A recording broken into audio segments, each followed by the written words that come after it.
Thank you. I want to say how proud I am of the laity and the clergy of this Baltimore-Washington conference. You have demonstrated nothing short of extraordinary response to an unprecedented time.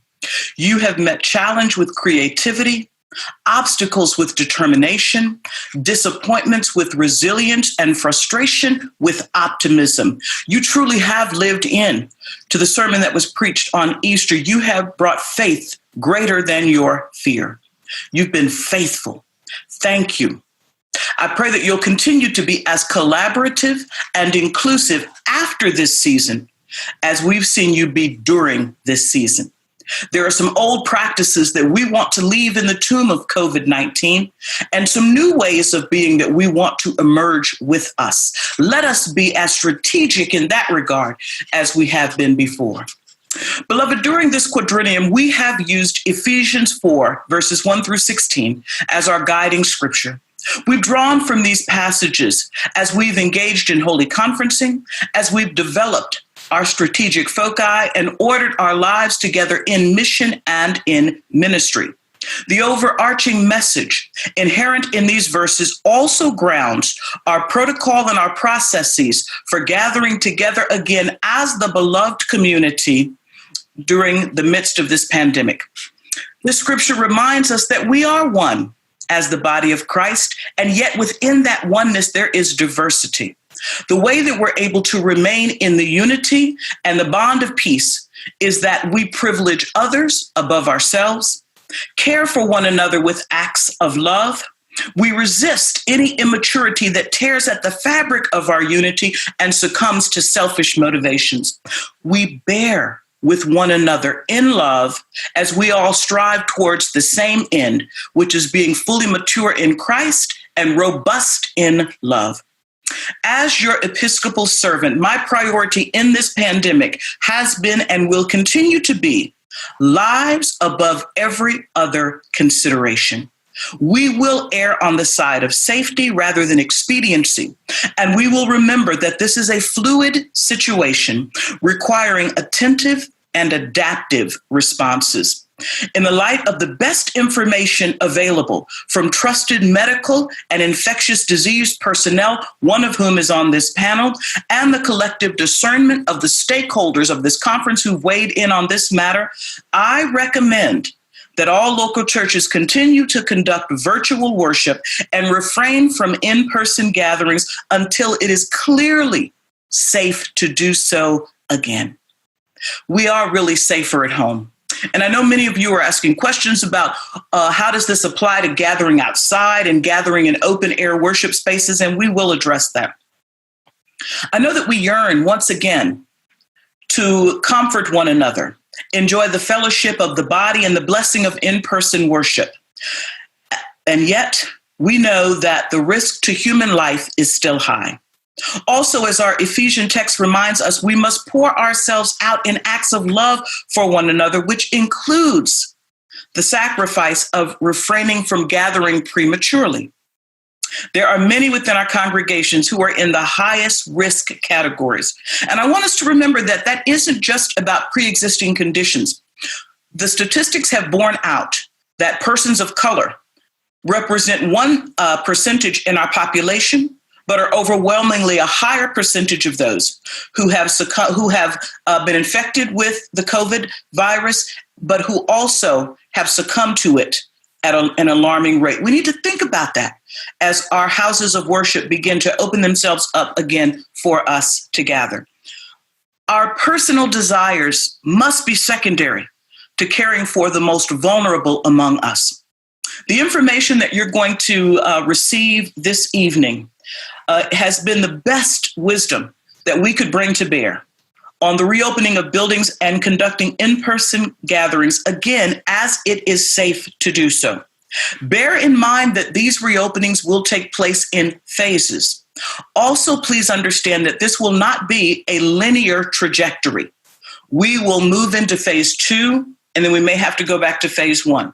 We may be well into phase 3, and then something happens in one of our communities that causes a portion of our conference to have to go back to phase 1.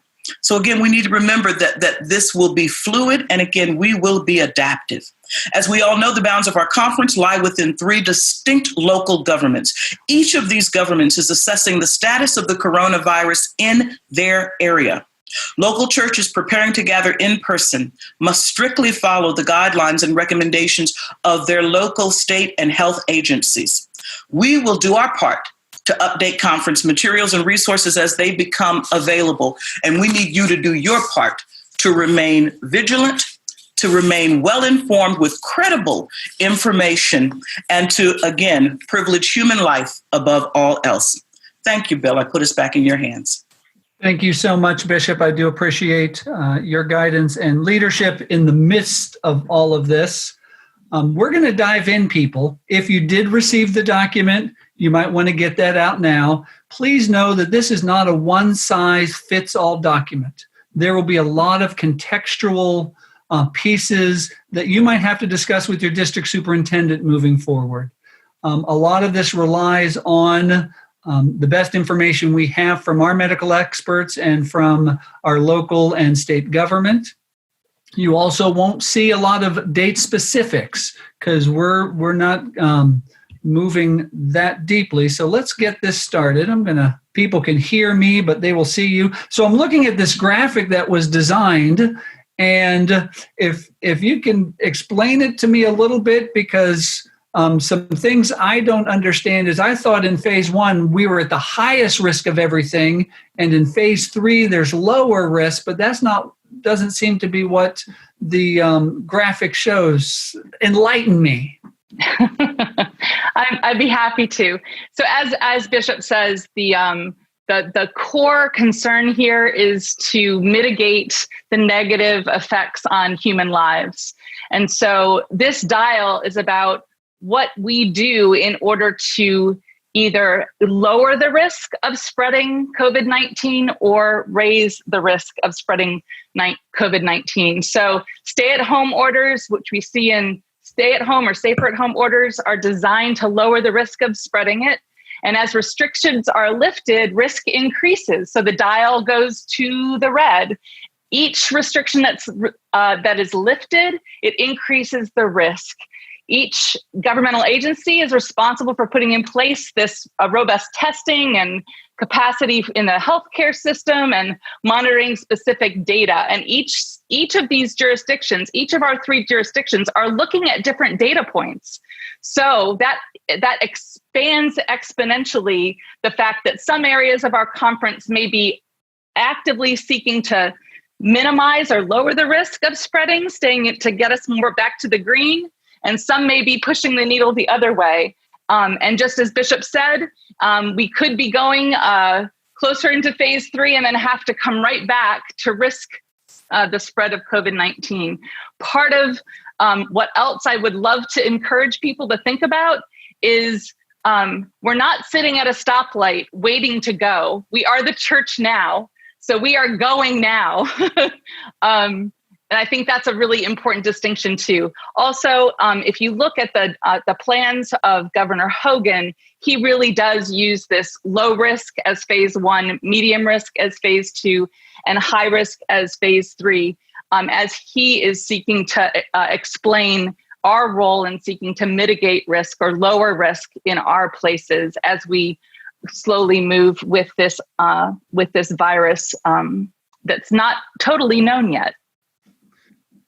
So it's safe to say then, as I look down through my document, rather than date specific, if I'm in a local congregation, I want to be listening for what, we'll just say for Maryland, what Governor Hogan says. So when Governor Hogan gives the go-ahead that we're in phase 1, I can then look, well, as a congregation, I can continue meeting virtually for worship.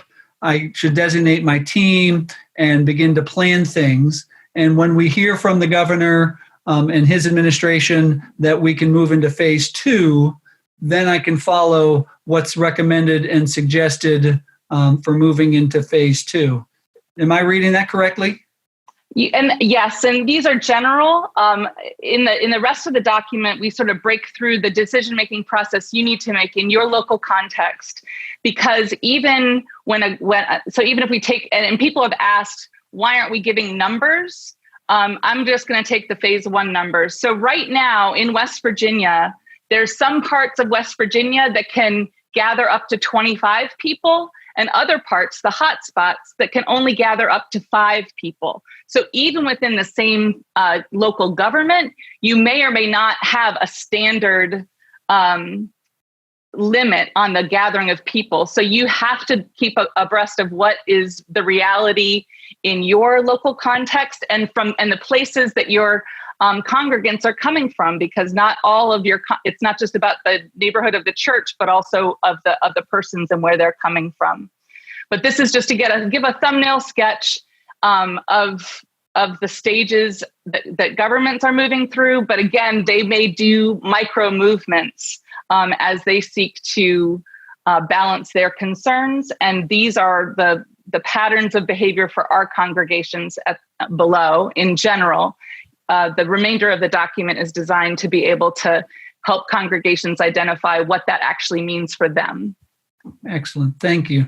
And that actually moves us into, because the purpose of tonight really is not to give our audience all of the answers, but to help them begin to formulate and answer some questions as they look at their specific contexts and how that relates to their local church. And I think it's important for everyone to hear tonight, if there's a lot to hear tonight, but it's important to hear tonight that as you're developing plans to re-enter your building, don't do it by yourself. Gather some wise and trustworthy people to make decisions together. So as you walk through and you talk through how to reopen, when to reopen, what changes you're going to need to continually make, because as the bishop said, this is a fluid situation. Don't do it alone. And so the guidelines, Christie, specify a re-entering well task force. And I can just read it just because it's important for people not to miss. The pastor will ensure that each congregation forms a re-entering well task force to plan for a phased-in reopening of their buildings. Ideally, the team would include, in addition to the pastor, a health professional if possible, a representative from the church's trustees, pastor or staff parish relations, and the hospitality team. And so I'm going to turn to our panel for a minute. I'm going to, particularly to those who are serving local churches, how have you approached this beginning task of putting together a team in your local church? Well, I'm serving Howard Chapel in Mount Airy. It's a small congregation. Are you hearing me all right, Bill? I hear you all right, Phil. All right. It was pretty straightforward for us. Frankly, we were in a lot of conversations over the phone. And in a smaller congregation, some things are unique. One of our members is actually the person who cleans the church. So I needed to speak with him about the cleaning products. The chair of the trustees was a natural. We're fortunate that we were able to find a nurse who lives right next to the church to give us some guidance. And in our phone calls with our folks who do not have the internet, we've been doing a lot of calling on the phone. Some of our retired teachers had some interesting observations about cleanliness and washing of hands and how to make things proper for us. So we just started talking to people. And we were fortunate that a task force began to emerge within the congregation. And we found that everyone was interested in going back to church as soon as possible, but as safely as possible. And they don't want to jump the gun on anything.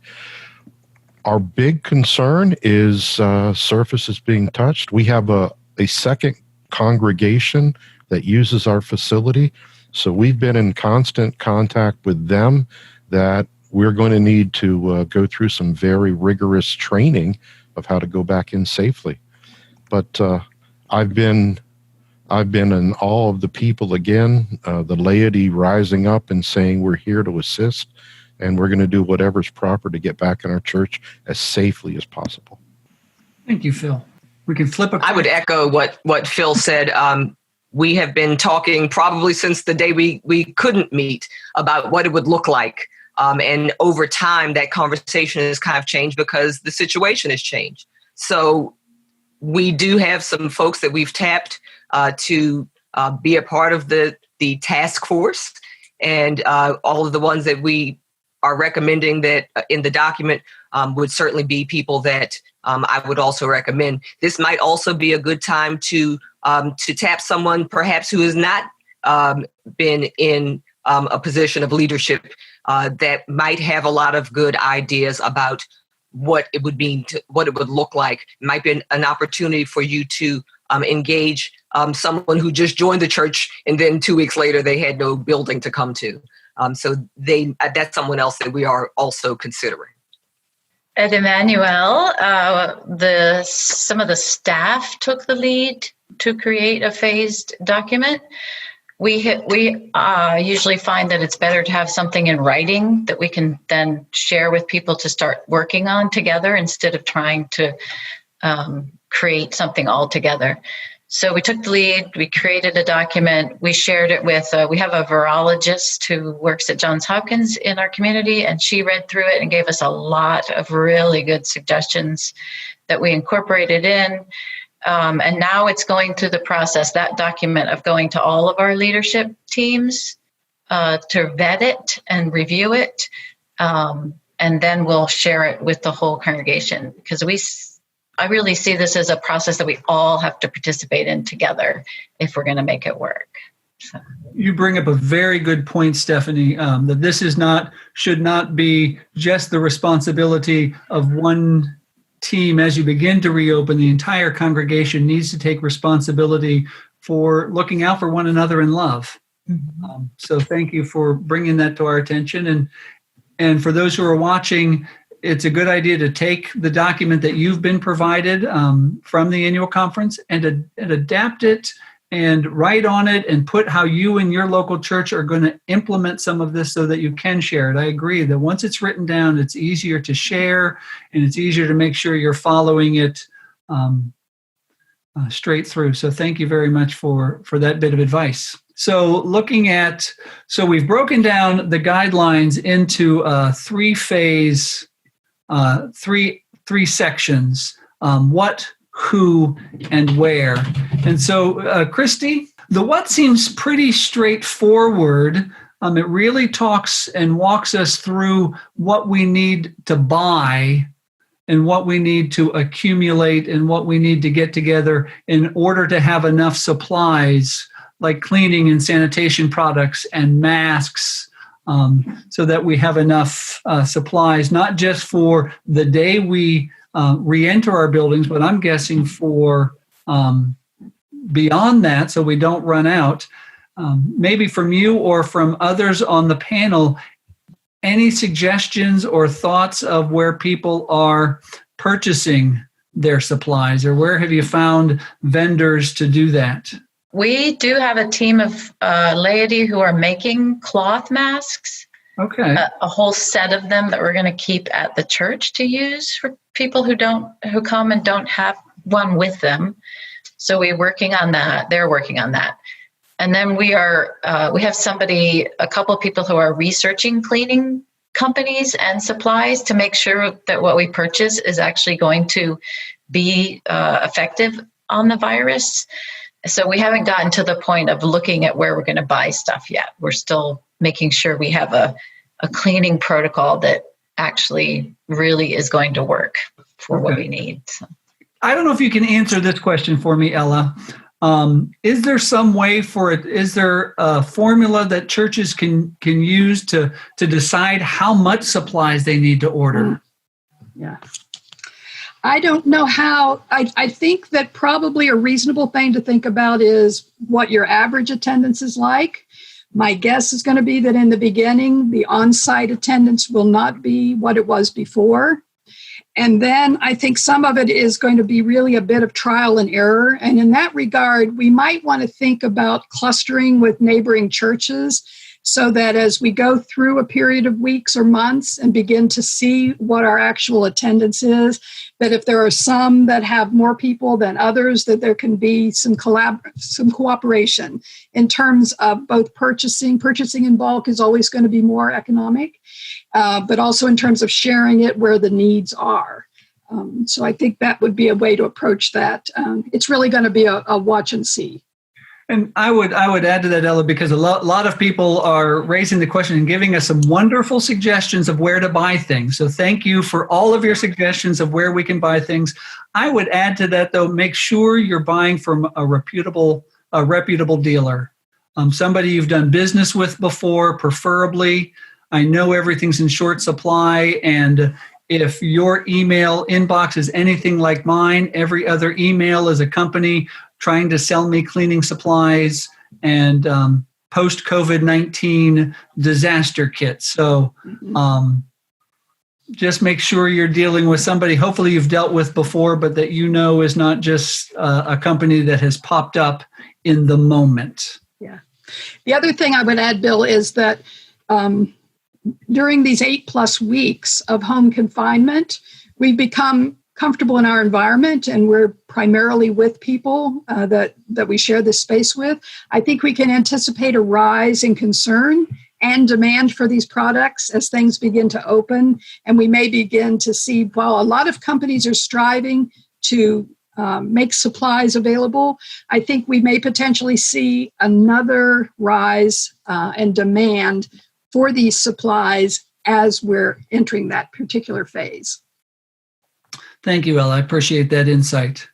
So as I said, the what has been pretty straightforward. The who, Christie, I think we're going to need to walk through a little slower just because it's the reality of once we come back into our buildings and once we interact with people who we've not been around due to the quarantine, we do know that it only takes one person who may or may not be showing symptoms to infect many other people. So we've listed some good bullet points. Can you walk us through these things or the questions we need to ask as it relates to the who that we're dealing with? I also want to be sure that people saw in the what section the importance of sanitizing the microphones after each use and not passing them. We may not pass microphones anymore.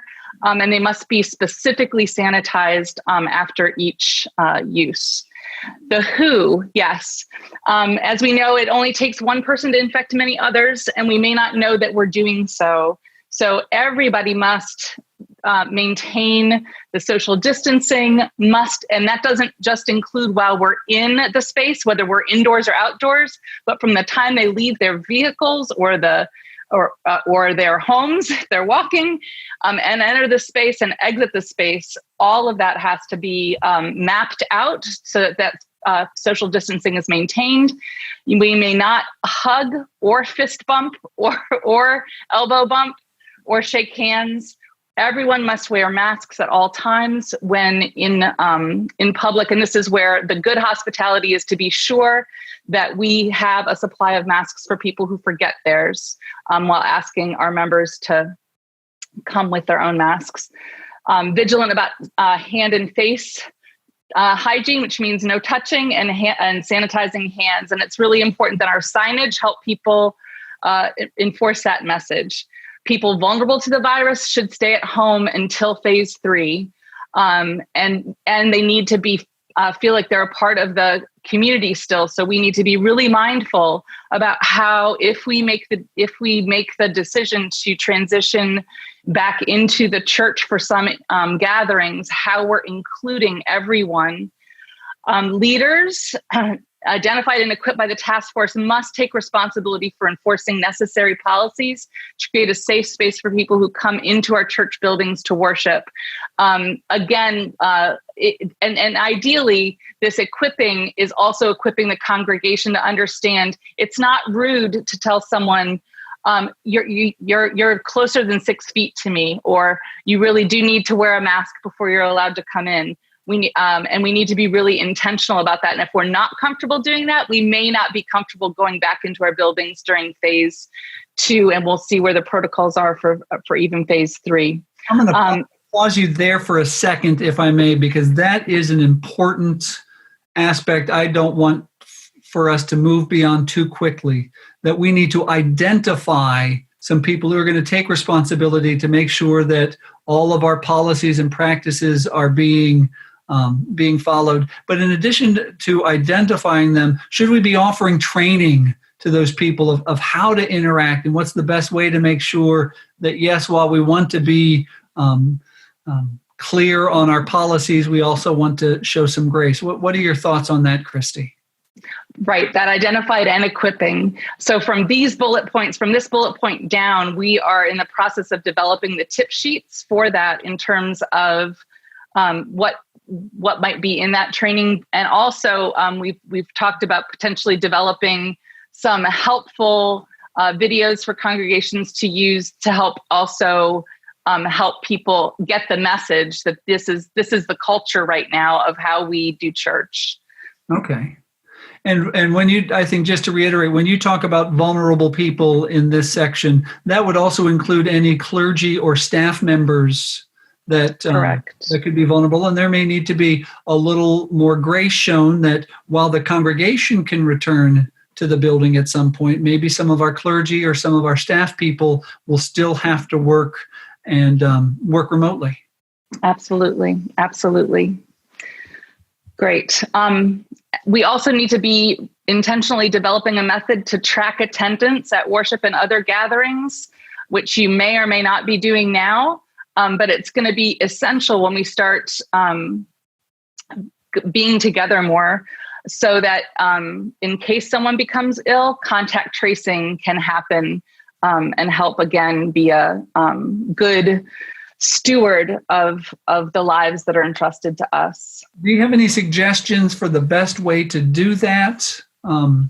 Maybe I would open that up to the panel. Do you all have any suggestions? What's the best way to track attendance in the midst of all of this?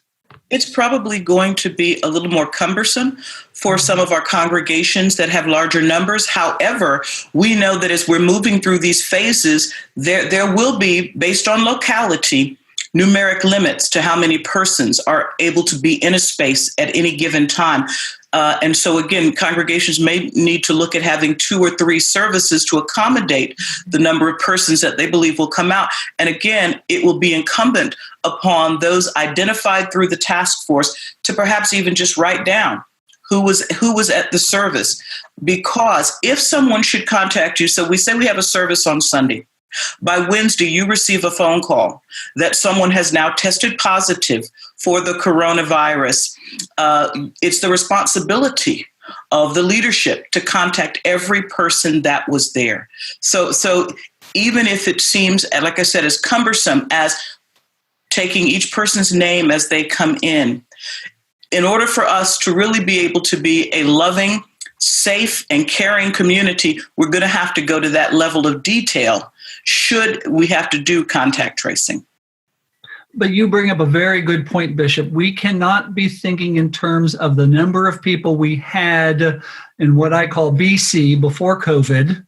We have to be thinking in terms of AC, after COVID. And there may only be 10 people coming. And you might have to have somebody, as you said, with an attendance book who just writes those names down, because we are recommending that all of the material come out of pews. So there won't be pew cards, but somebody can stand there and write information down. So thank you for reminding people that it's going to look different when we go back. And Bill, we could also use this for a moment as a teaching moment, because the inclination may be, well, we'll just put out a book as you do at a wedding, and we'll have persons sign in.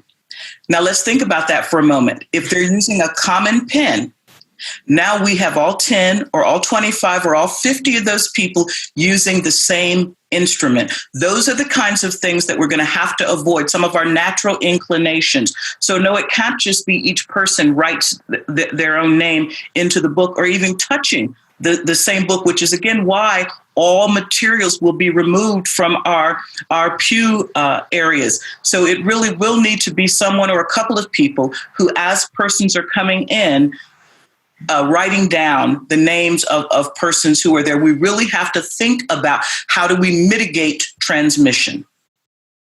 One of the things that we've talked about at Emmanuel is actually having people sign up to come to services. So if we had multiple services with like maybe 10, 20 people that could come to one, you would sign up ahead of time and you would be sent directions about what door you come in and where you park and everything, so that we are really controlling and making that process of keeping attendance a lot easier. And of course, we would leave some spaces available if first time folks came. So we're working through that. That is a good thing for people to hear again, Stephanie. It's not just a matter of we're going to open our doors and let people come in. There are a lot of things we have to think through prior to even saying, yes, we're going to open on this date. Sending directions. What door am I going to come in? How am I going to get into the building? I may have to leave from a different door. So it's complicated. It's complicated. I know, Ella, you had your hand up. Such a good student. What I wanted to say is that whatever method a church adopts, you also would want to gather at the same time a contact number, because the undergirding purpose would be if you had to reach that particular group of people from that day, you really need a way to do that. So I think as if they're going to use a door method, for instance, the name and a phone number, or the name and an email if they prefer it, but I think a contact with the name. And I also have heard of places that are staggering arrivals. So let's say if you get to the point where you're in a 50-person gathering, that there could be arrivals, and I think they're using the alphabet so that, A through G or whatever, you arrive 10 minutes earlier, and so there is that kind of control that happens also. Well, you can answer my next question, Ella, because I know in our guidelines we did talk about it, and we've referred to it now about removing all of the materials from our pew backs. But some are saying that the virus doesn't last that long on paper, so why do we need to do that? Mm-hmm. It doesn't, as far as we know. It's hard surfaces where it lives the longest, but that's what we know right now. And I say that by way of saying this is a virus that we've only been aware of now for about 5 months.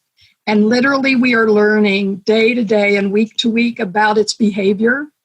A reminder that viruses are very primitive genetic materials, and they're not always expert at reproducing themselves the same way, which is how a more robust line of virus may come along.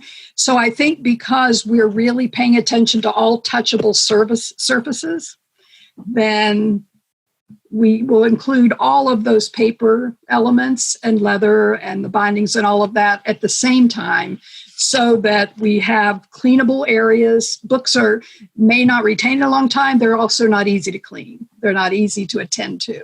So I think that it's a sort of an inclusive way of looking at the things we can manage in an environment we should, and we'll know when to reintroduce them. I also look at it, that's one less thing to worry about. Yes. As I'm trying to clean up after a worship gathering, preparing for the next one. That's just one less thing I have to worry about. For the musicians, the cleaning and the sanitizing of keyboards and musical instruments, before a well-meaning person begins to do that, I would suggest that they might consult with the keyboardist especially.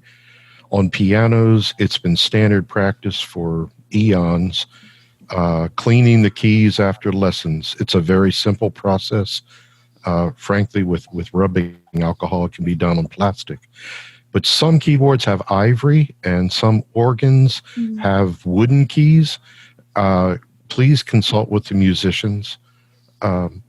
I was one, and they can be very resourceful, and they can check with manufacturers and specialists about how to clean them properly after each use. It's a big surface on keyboards, and we want to make sure that we clean those carefully and properly. Thank you, Phil. I'm going to call back on to Christie as we move more through this what section of our document. Yes, and I would say that as you can see, the risk for transmitting the virus is high in nurseries and Sunday school. So do plan for the children to be in worship with their families at this time, and not offer those separate places for children. You'll see the risk for droplet transmission is high for choirs, soloists, and musicians playing brass and woodwind instruments. The current best advice is no choral or congregational singing in worship in person. And droplets can be projected farther than 6 feet and remain suspended in the air longer, which means that this is just not a safe practice in phase 2 to have singers and other musicians playing. So the organists and the keyboard players are going to be more valuable than ever in this phase 2 of our work.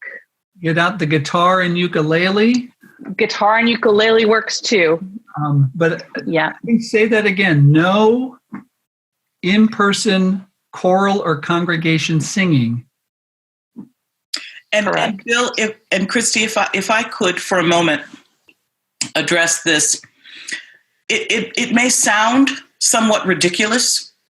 It may sound like, if we're 6 feet apart, why can't we sing? Well, as Christie's already touched upon, when you're singing, it's almost, to think of it as an athletic activity. You really are projecting. You're aerosolizing those droplets into the air. They're going much further. And as we said, they're hanging there longer. There have been instances where groups were at choir rehearsal before we understood the severity of this virus. And persons were simply at a choir rehearsal. And 3/4 of the group became infected by the virus, and a good number of them succumbed to the virus.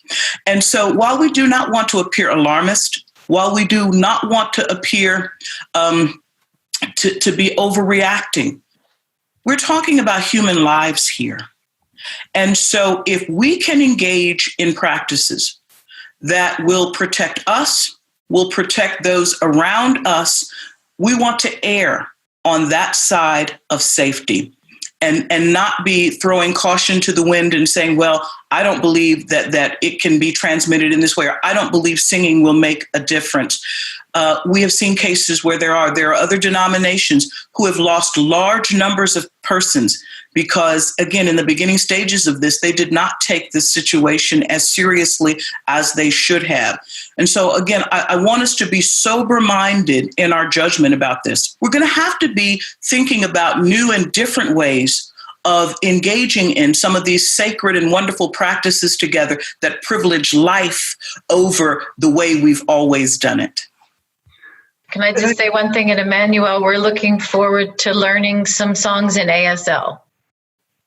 So that's a creative kind of a way to get around that. So we need to continue to unleash our creativity. And I know a couple of people are asking, related to singing, how about group responses, call to worships and prayer, Lord's Prayer if no one's singing? And I would say, and correct me if I'm wrong, Ella, as long as people are wearing a mask while they're speaking, should they be okay doing those kinds of call to worship and responsive prayers and the Lord's Prayer out loud?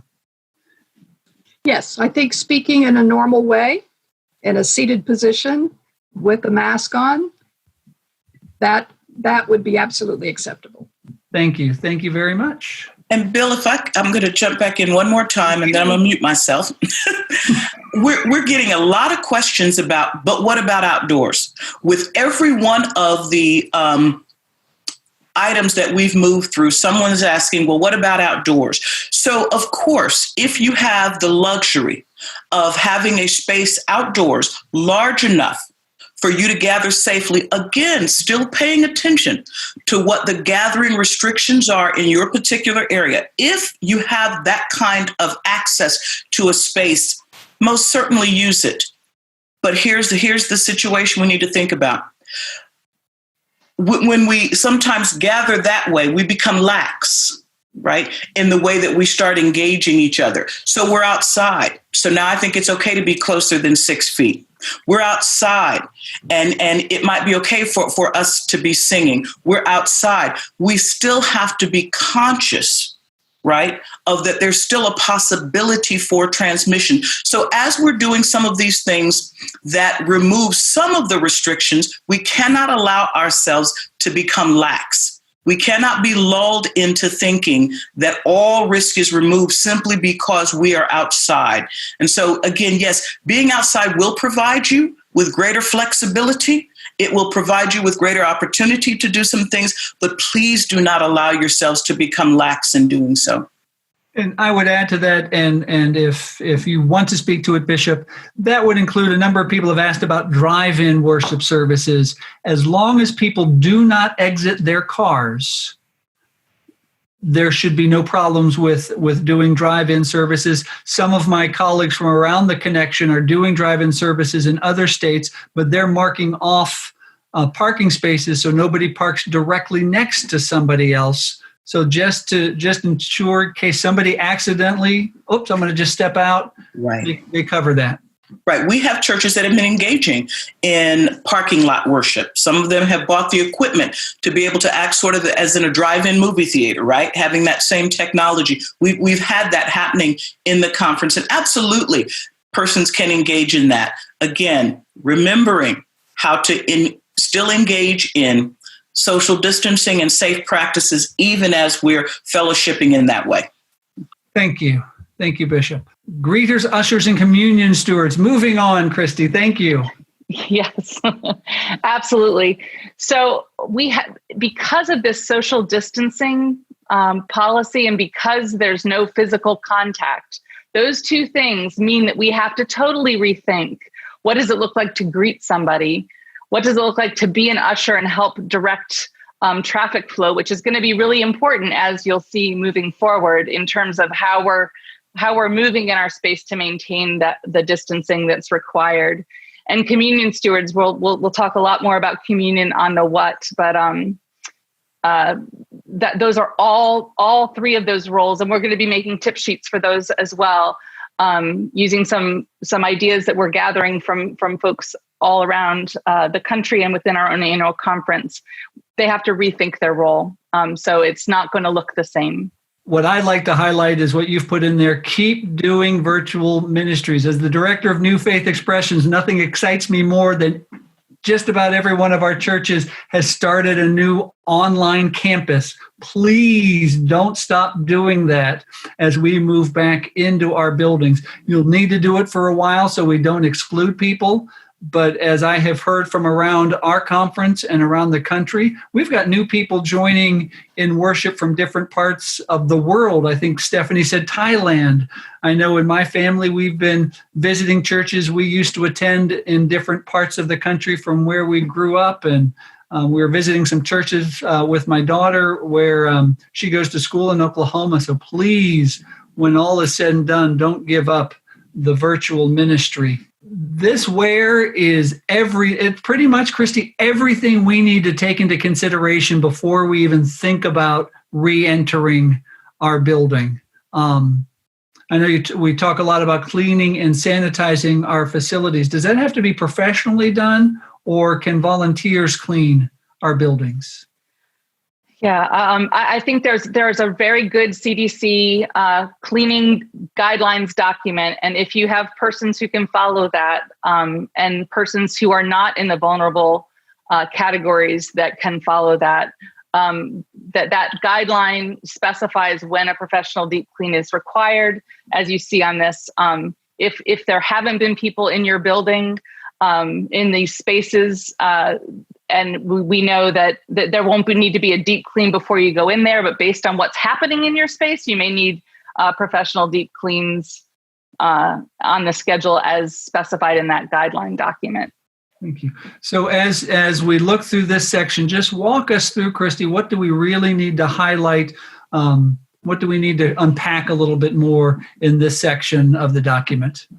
Yeah, it really is an analysis of your space and a marking up in order to move this many people in our space what does that mean in terms of our parking, in terms of our seating? Families can sit together, but we need to stagger pew seating. What does it mean in terms of restrooms? And it's not just about the number of stalls that you have, it's also about the number of sinks that you have, and how are we enforcing that distancing there. We've already touched on removing all printed materials. We're not throwing them away. We're putting them away for safe space for times when it's okay for them to be in our midst again.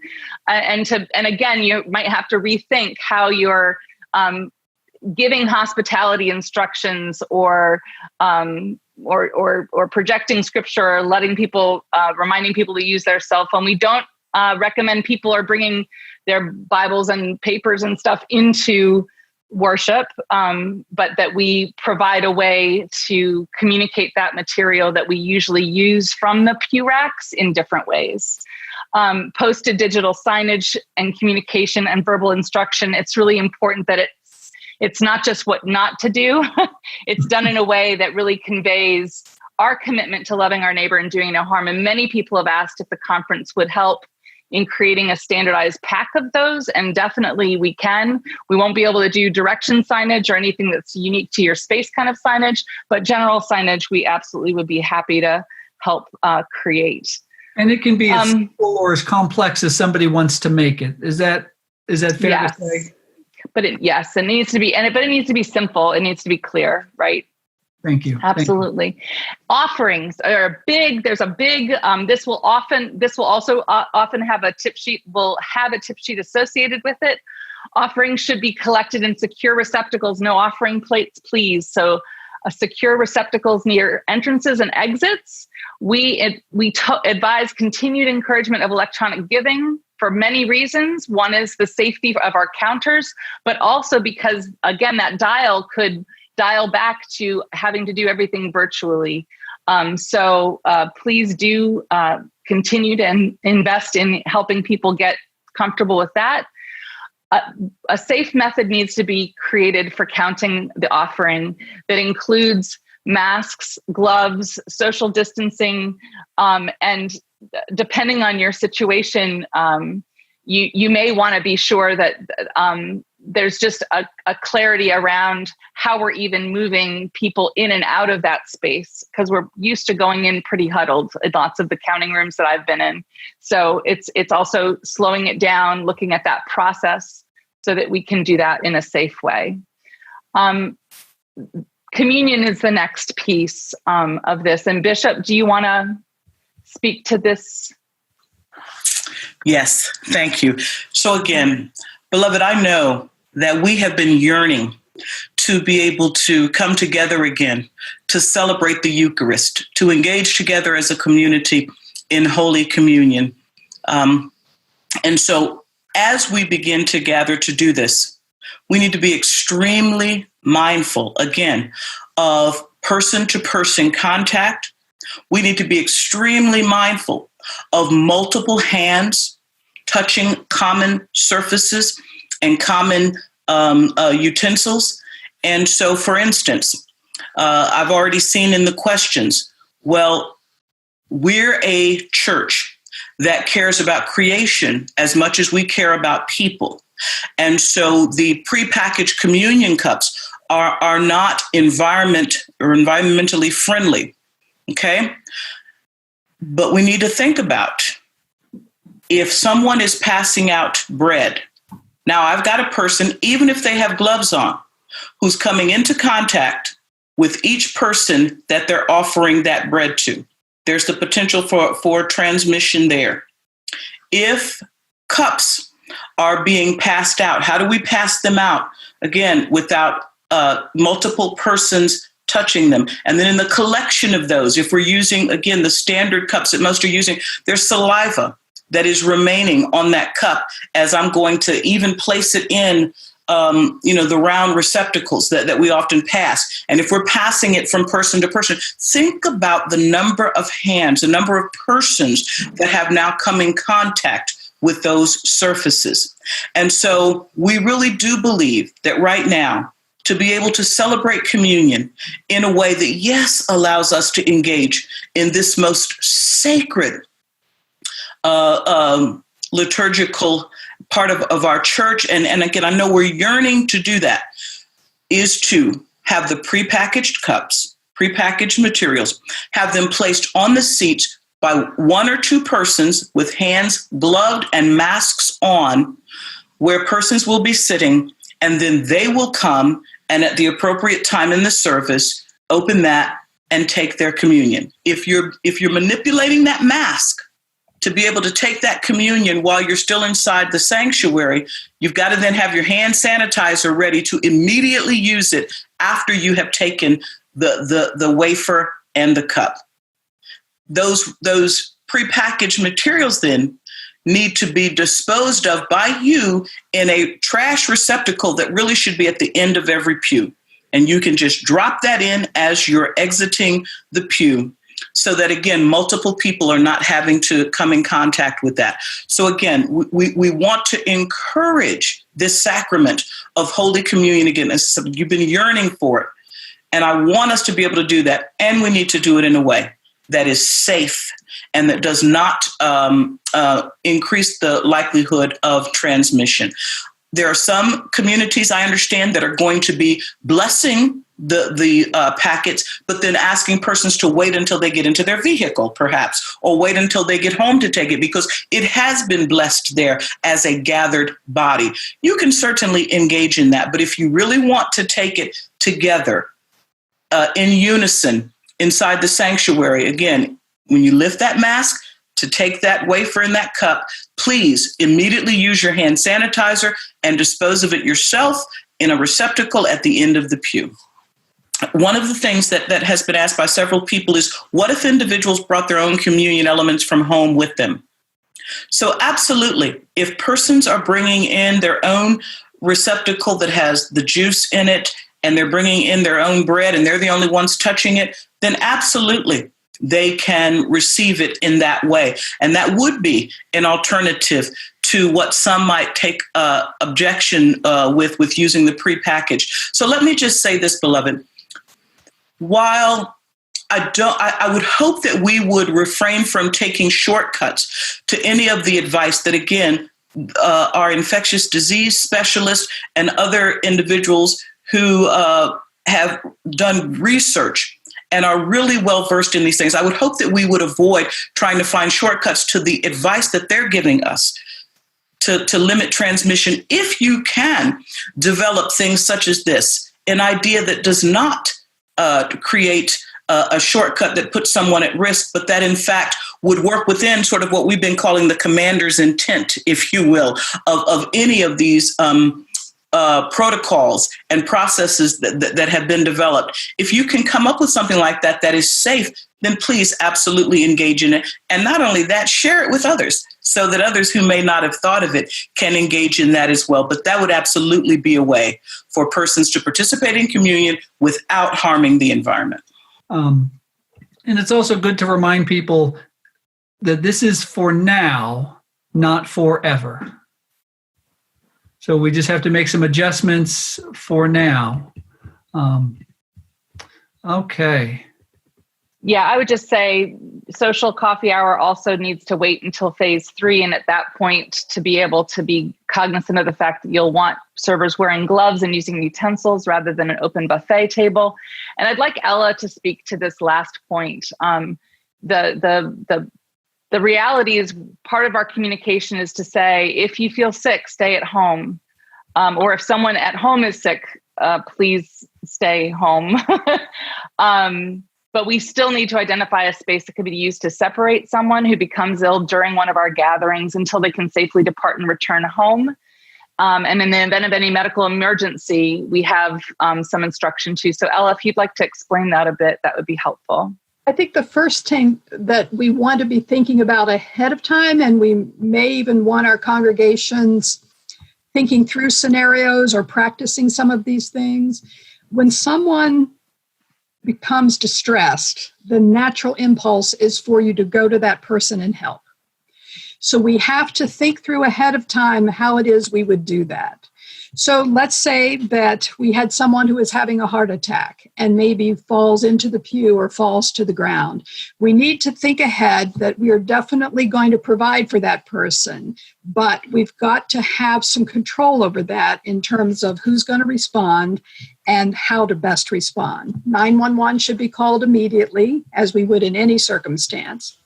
Back in mid-April, the American Heart Association made some modifications to administering CPR in this era of coronavirus. And as the guidelines had changed anyhow over the last few years, the recommendation now is that it would be hands-only resuscitation. What does that mean? It means that the attention is fully on providing cardiac compression on the chest. The provisions that you have to attend to is that the person that you are working with has a mask on, which hopefully they would anyhow by virtue of being seated in your midst. You also have a mask on, and then the compressions begin. And it's continuous uninterrupted compressions, 100 to 120 beats per minute. Knowing that that's a rigorous thing to do, I think that you'll want to have some mindfulness as you plan your services, that you have people in your midst that are CPR certified and would know how to respond and do this quickly and in a calm manner. And then we would wait for the professionals to arrive. But it would be hands only and compressions with a covered mouth and the covered mouths of the person who is administering it. We've provided some stay informed. Just make sure you're looking at the CDC in your local jurisdictional resources. They're providing some of the best guidelines that are available at this point. Now, I know some questions came in. I'm going to see if we can answer some of them before we do our wrap up. Bill, could we have Ella speak a bit about, there are several people who have the question around temperature. Is it should the church be taking temperature of persons who are coming into worship? I'd be glad to.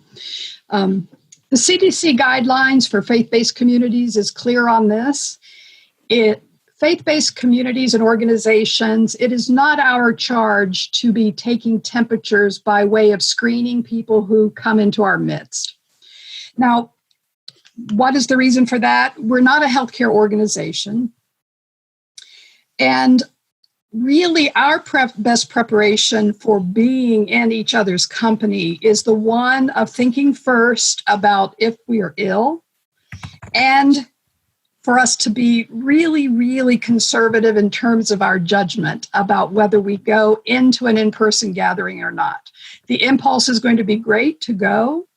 And some people will not follow the guidelines. We need to be prepared for that. But it is not a faith-based organization's responsibility in the context of worship to be taking temperatures at the door. The other thing we know now, as we've gone through our learning with the virus over the last 5 months, is that there are many people who carry this virus that have never been ill. And there are people who do not manifest in a traditional way of what we thought was the case in the beginning. So in some ways, it can give us a false sense of security should we even choose to do that. Because if we had no temperatures, that by no means means we do not have the virus coming into our midst. So I think it's a reasonable thing for us to consider what it is we do best and do that. But taking temperatures would not be one of the things that we're required to do as an organization. Looking at some of the questions, you had alluded to it earlier, Bishop, but I know we had originally, as an annual conference, stated that our buildings would be closed until May 15th. Is that date still firm, or are we changing it, or is it more fluid at this point in time? So, and this is a great segue into, again, a lot of the questions that are being asked about timing. We have said throughout this process that, again, it's fluid. We need to be flexible. And our responses at the conference level would be based on what we're hearing from the three governments that our conference are a part of. So that's the District of Columbia, Maryland, and West Virginia. And as things change in those areas, we would respond in like fashion. And so as these areas begin to lift restrictions and allow persons to gather together again, we're not going to stand in the way of that. So if the state or the district that you're in has now lifted the stay-at-home order and has said it's safe for persons in particular numbers to be able to gather together again, then you have the opportunity to do that. And there's a responsibility for all of the kinds of things that we've highlighted in terms of transmission, cleaning surfaces, taking names, having contact information, making sure, that we can be responsive to particular needs. And so, yes, persons can begin to gather in their area based on the local guidelines, understanding that they must then also be willing and ready to take on all of these responsibilities. Now, some of the pastors that we've heard from this evening have already formed a local church task force, and they've already been at work on developing the protocols and procedures for their local community. As we've said in this document, all churches need to do that. So if you're in a geographic area where some of these restrictions are being relaxed, but you haven't formed a task force yet, and your group has not been able to come together to give mindful consideration to the kinds of issues we've been raising tonight, then you're not ready for your congregation to begin to gather. So it isn't just a yes-no answer. It really is a multifaceted answer that must be approached from all of the perspectives that we have been raising this evening. And that's why, again, we've never from the beginning dealt with this as a one-size-fits-all or with a cookie-cutter approach. It has always been based on these three governmental agencies or local governments that we find ourselves relating to within this Baltimore-Washington conference. Thank you very much, Bishop. Now, a lot of questions have come in about liability, about insurance. Yes. I would just say our FAQ that's going to come out will answer that. So I don't want to get lost in the weeds on that. And, well, I don't, but Bill, we did check with our chancellor. Thank you. We did check with Tom Starnes. And again, this is not our first consideration, right? We privilege lives over everything else. We don't take our actions solely based on the potential for litigation, but let us understand there is legal liability. There is exposure there. If someone were to become infected with the virus and they can prove that it happened in a local church. Now, of course, there's mitigating factors, and part of that mitigation would be, did you follow all of the kinds of protocols that we've laid out here? Did you have good signage up, asking people to remain 6 feet apart, to all those kinds of things? If you followed the guidance that we're giving and other guidance that's available by your local authorities, then again, the risk of large sums of money, large lawsuits is greatly minimized. But I do want us to understand that there is the potential for legal liability. So just let us, again, keep that in mind. As you said, our FAQs and our tip sheets will speak to this in far greater depth than we have the ability to now. But I just want us to be mindful of that fact. Thank you so much for your interest in being with us tonight. This is really step one of providing you with the best information we have at the moment. Please understand it's the nature of a pandemic, and a viral one in particular, that this information is going to change. And it will change many, many times before we've arrived at effective treatments and a vaccine. I think that's enormously frustrating in a world that really longs for rapid information and resolution. And I think for us to remember as the beloved community what it is that we're called to do.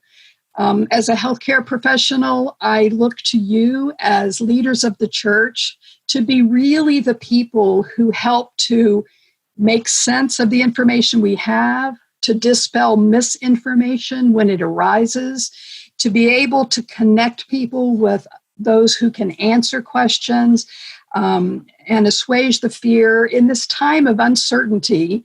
comes a whole sense of loss. The loss of normalcy, the loss of confidence, the loss of resources, the loss of contact. And that is what the beloved community does best. So I thank you for your interest in these very factual kinds of summaries that we had tonight, but never lose sight of why it is that we're doing this and why it is that we are the church. And we need each other more than ever. And we need to love and care for each other. And when we come together on Sundays, let's not just rely on those appointed people to reinforce the safety in our behaviors. It's really all of ours to do.